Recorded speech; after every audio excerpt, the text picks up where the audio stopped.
របៀបនៃការធ្វើបងប្អូនដាក់កាហ្វេចូលមួយកញ្ចប់មកបន្ទាប់មកបងប្អូនចាក់ Coca-Cola ចូលមួយកែវមក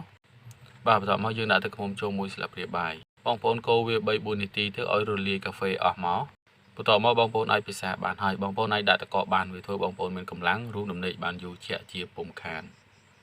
សូមគោរពជំរាបសួរបងប្អូនអ្នកនរគ្នាខាងនេះខ្ញុំមានរូបមន្តថ្មីមួយសម្រាប់ចែករំលែកទៅដល់បងប្អូនដែលមានបញ្ហាខ្សោយអាបងប្អូនតូច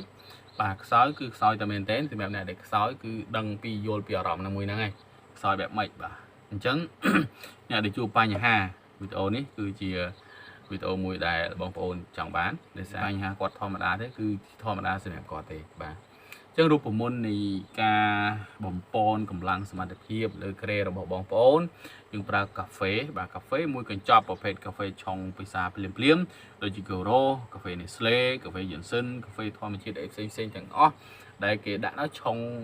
ចាក់ចូលកែវយើងកូរហូបតែម្ដងអត់មានស្រង់យកកាក់ចេញទេមិនមែនកាហ្វេឆុងទេគឺកាហ្វេដាក់ទៅពិសាតែម្ដងបាទហើយយើងដាក់កាហ្វេមួយកែវដាក់កាហ្វេមួយកញ្ចប់ចឹងហើយយើងចាក់ Coca-Cola ចូលមួយកំប៉ុងបាទ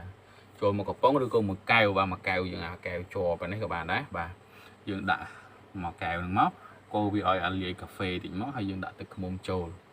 យើងកូរវាដាក់ទឹកឃ្មុំហើយយើងចេះកូរវាឲ្យអាលាយកាហ្វេអត់ទៅបងប្អូនដាក់ទឹកកកចូលតិចមកបាទដាក់ទឹកកកចូលមួយដុំពីរដុំមកឲ្យវាត្រជាក់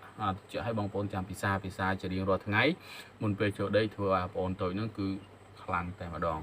បាទអញ្ចឹងបងប្អូនអាចសាកល្បងបានបាទមួយថ្ងៃពីរ3ថ្ងៃហ្នឹងគឺយើងដឹងមានអារម្មណ៍ថា